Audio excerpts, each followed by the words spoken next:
লিখে ভবনায় আমার গাজাল নাতে পাক হয় আসবে ভাঙা ঘরে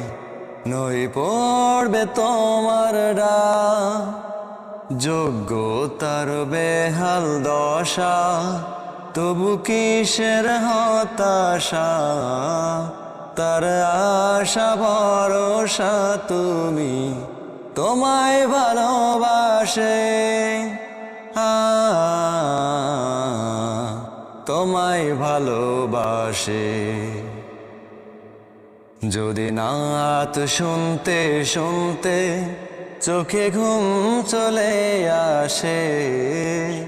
তুমি দেখা দিও রাসূল আমার স্বপ্নে এসে তুমি ঘুম পাড়িয়ে দিও রাসূল শিয়রে এসে।